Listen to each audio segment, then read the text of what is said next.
নমস্কার, আজকে আপনাদের জন্য নিয়ে এলাম পুঁই শাকের একটা স্বাস্থ্যকর রেসিপি। অনেকেই আছেন পুঁই শাক পছন্দই করেন না খেতে। যদি এইভাবে রান্না করেন তো প্রত্যেকে পছন্দ করবে এই রেসিপি। এর জন্য লাগছে মুসুর ডাল। প্রয়োজন মতো নিয়ে পরিষ্কার করে ধুয়ে জলে ভিজিয়ে রাখতে হবে 1 থেকে 1.5 ঘন্টা। হাতে কম সময় থাকলে তাহলে আধ ঘন্টা ভিজিয়ে রাখলেই হবে, কিন্তু জলটা অল্প গরম দিয়ে ভিজিয়ে নেবেন। এবার দরকার মতো পুঁই পাতা বা পুঁই শাক নিয়ে নিতে হবে। পুঁই শাকের যে ডাঁটিগুলো থাকে দেখুন, সেগুলো এখানে বাদ দিয়ে দেওয়া হয়েছে। পরিষ্কার করে ধুয়ে জল ঝরিয়ে নেওয়ার পরেও পাতার মধ্যে যে জলটা রয়েছে সেটাকে কিন্তু মুছে নিতে হবে। যত শুকনো করে নেবেন পাতাটাকে রেসিপি খেতে তত ভালো হবে। তো দেখতেই পাচ্ছেন যে জলগুলো আমি কিচেন টাওয়েল দিয়ে ভালো করে মুছে নিচ্ছি। তো এইভাবে যদি আপনি বানান, বিশেষ করে বাচ্চারা যারা একেবারেই খেতে পছন্দ করে না তারাও কিন্তু চেটেপুটে খাবে এই রেসিপি। এবার ভেজা মুসুর ডালটা একটা মিক্সার গ্রাইন্ডার জারের মধ্যে নিয়ে নিচ্ছি। এর মধ্যে খুব বেশি কিছু উপকরণ কিন্তু লাগে না। স্বাদ মতো আমি এখানে শুকনো লঙ্কা দিচ্ছি, আপনি চাইলে কাঁচা লঙ্কাও অ্যাড করতে পারেন। এখানে স্বাদ মতো নুন দিচ্ছি। পুঁই পাতাতে কোনো রকম নুনের ব্যবহার হবে না, তাই নুনটা একটু এখানে বেশি দিতে হবে। একটা মাঝারি সাইজের পেঁয়াজ দিয়ে এটাকে গ্রাইন্ড করব। তার আগে আপনাদের সঙ্গে শেয়ার করে নিই রেসিপিটা দেখতে ঠিক কেমন হয়েছে। তো এই রেসিপিটা দেখতে যে শুধু লোভনীয় হয়েছে তাই কিন্তু নয়, সেই সঙ্গে এতটাই টেস্টি, খেলে কেউ বুঝতেই পারবে না যদি আপনি না বলেন যে এটা পুঁই পাতা দিয়ে তৈরি। কেউ বুঝতে পারবে না, এতটাই টেস্টি হয়। আর একদম পুঁই পাতার যে লালা ভাব সেটা কিন্তু একেবারে থাকে না। আর সেই সঙ্গে আপনাদেরকে শেয়ার করার জন্য এটা সূর্যের আলোতে এনেছিলাম, কারণ রান্নাঘরে হঠাৎ করে ইলেকট্রিক চলে যাওয়ার কারণে রেসিপিটা ঠিকঠাক করে আপনাদের দেখাতে পাচ্ছিলাম না। আর এটা দেখাতে এসেই বাইরের যে সবুজ ধান ক্ষেতের ভিউ যেটা গ্রাম থেকে আমরা দেখতে পাই, সেটাও কিন্তু আপনাদের দেখানোর লোভটা সামলাতে পারলাম না। তো অবশ্যই কমেন্টে জানাবেন কার কার বাড়ি থেকে এরকম দৃশ্য দেখা যায়। আমার তো ভীষণ ভালো লাগে, হয়তো সবার ভালো লাগে না, কিন্তু আমার খুবই ভালো লাগে এই দৃশ্যটা, তাই আপনাদের সঙ্গে শেয়ার করলাম। যাই হোক, রেসিপিতে ফিরে যাই।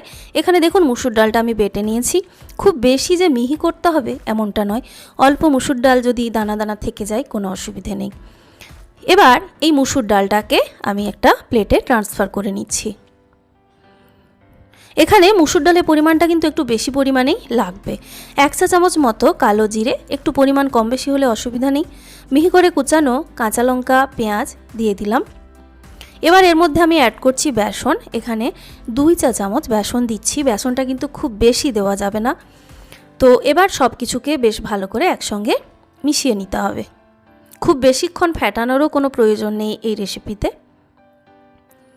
বেশ ভালো করে মেশানো হয়ে গেলে এবারে গ্যাসে একটা কড়াই বসিয়ে দেব। কড়াইটা গরম হয়ে গেলে তাতে দিয়ে দেব ডিপ ফ্রাই করার মতো তেল। তবে অতিরিক্ত পরিমাণ তেল কিন্তু এই রেসিপিতে লাগে না। অনেকের মনে হতে পারে যে পুঁই শাকের যেহেতু এটা ফ্রাই করা হবে তেল টানবে অনেকটা, একেবারেই না। বেগুনির থেকে অনেক কম পরিমাণে তেল টানে। এবার এই ব্যাটারটাকে পুঁই পাতাতে লাগাতে হবে। এই লাগানোর সময় আপনি দেখবেন যে যখনই পাতাটা ধরে তুলবেন যে ব্যাটারটা ছেড়ে পড়ে যাচ্ছে। দেখুন উল্টো দিকটায় ব্যাটারটা একেবারেই নেই, তাই খুব ভালো করে 2 হাত দিয়ে চেপে ব্যাটারটাকে আপনাকে ব্যাটার সহ পাতাটাকে ধরে তেলে কিন্তু ছাড়তে হবে।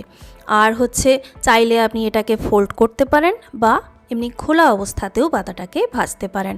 যেহেতু পাতাগুলো অনেকটা বড় দেখতে পাচ্ছেন, সেই জন্য আমি ফোল্ড করেই ভাজছি। ভেতরের মুসুর ডালটা পর্যন্ত একেবারে ক্রিস্পি হয়ে যাবে যদি এইভাবে ভাজেন। খুব ভালো করে তেলটাকে গরম করবেন। তারপরে এই পাতাগুলো দেওয়ার পরে ফ্লেমটাকে লো মিডিয়ামের মাঝামাঝি করে দেবেন, যাতে ভেতর পর্যন্ত খুব সুন্দর করে ভাজা হয়। আর যদি এই সময় গ্যাসটা বাড়িয়ে রাখেন তাহলে কি হবে, ওপরের দিকে কালার খুব তাড়াতাড়ি চেঞ্জ হয়ে যাবে, কিন্তু ভেতরের দিকটা অতটা ক্রিস্পি হবে না বা কাঁচা থেকে যাবে। তো এইভাবে একটু লো ফ্লেমে রেখে, লো মিডিয়ামের মাঝামাঝি রেখে 2 দিক গোল্ডেন কালার করে ফ্রাই করলেই কিন্তু বড়াগুলো রেডি হয়ে যাবে। দেখতেই পেলেন যে বড়াগুলো দেখতে কতটা সুন্দর, যেটা অলরেডি শেয়ার করেছি। আর সেই সঙ্গে এই রেসিপিটা যদি আপনি কাউকে না বলেন বুঝতেই পারবে না যে ভেতরে এর মধ্যে পুঁই পাতা রয়েছে, কারণ পুঁই পাতার যে লালা ভাব সেটা কিন্তু এই রেসিপিতে একেবারে চলে যায়। তো অবশ্যই বাড়িতে আপনারা একটাবার ট্রাই করবেন।